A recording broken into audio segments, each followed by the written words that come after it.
नमस्ते दोस्तों, स्वागत है हमारे YouTube चैनल में। दोस्तों, आज की वीडियो में हम जानेंगे आखिर कौन था महिषासुर, क्यों किया था माँ दुर्गा ने उसका वध। तो माँ दुर्गा ने दुष्ट महिषासुर का वध करके अपने भक्तों पर हो रहे अत्याचारों को समाप्त किया था। महिषासुर को किस बात का घमंड था जो माँ को उसका वध करना पड़ा। नवरात्रि माँ दुर्गा के वो 9 दिन हैं जिसमें उन्होंने महिषासुर के साथ लड़ाई की थी और अंत में उसका वध किया था। माँ दुर्गा को दुष्टों का नष्ट करने और अपने भक्तों को वरदान देने के लिए जाना जाता है। माँ दुर्गा ने दुष्ट महिषासुर का वध करके अपने भक्तों पर हो रहे अत्याचारों को समाप्त किया था। लेकिन हर कोई नहीं जानता कि महिषासुर कौन था और माँ दुर्गा ने किस तरह उसका वध किया था। इसलिए आज हम आपके लिए लेकर आए हैं इस वीडियो के माध्यम से वो कथा जिसके कारण से महिषासुर का वध हुआ था। आखिर कौन था महिषासुर? रंभासुर का पुत्र था महिषासुर, जो अत्यंत शक्तिशाली था। इसकी उत्पत्ति पुरुष व महिषी यानी कि भैंस के संयोग से हुई थी, इसलिए उसे महिषासुर कहा जाता था। उसने अमर होने की इच्छा से ब्रह्मा को प्रसन्न करने के लिए बड़ी कठिन तपस्या की। ब्रह्मा जी उसके तप से प्रसन्न हुए। वे हंस पर बैठकर महिषासुर के निकट आए और बोले, वत्स उठो, इच्छा अनुसार वर मांगो। महिषासुर ने उनसे अमर होने का वर मांगा। ब्रह्मा जी ने कहा, वत्स, एक मृत्यु को छोड़कर जो कुछ भी चाहो मैं तुम्हें प्रदान कर सकता हूँ, क्योंकि जन्मे हुए प्राणी का मरना तय होता है। महिषासुर ने बहुत सोचा और फिर कहा, ठीक है प्रभु।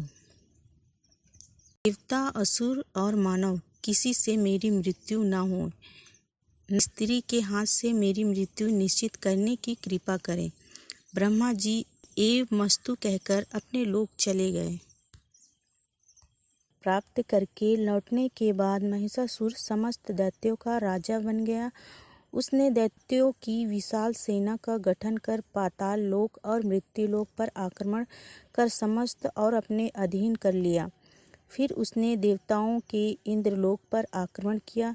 इसमें भगवान विष्णु और शिव ने भी देवताओं का साथ दिया, लेकिन महिषासुर के हाथों सभी को पराजय का सामना करना पड़ा और देवलोक पर भी महिषासुर का अधिकार हो गया, पति बन गया।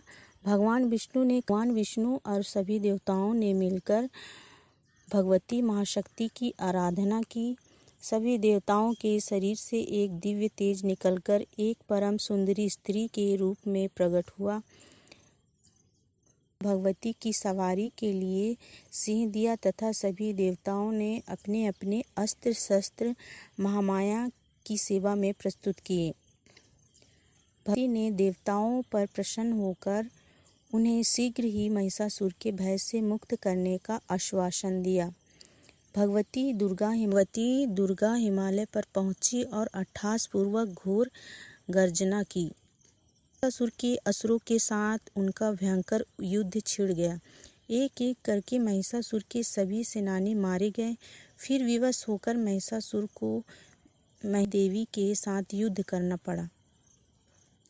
महिषासुर ने अनेक प्रकार की मायिक रूप बनाकर देवी को छल से मारने का प्रयास किया, लेकिन अंत में भगवती ने अपने चक्र से महिषासुर का मस्तक काट दिया।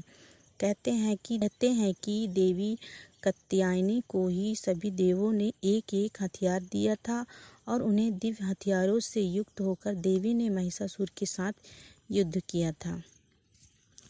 तो दोस्तों,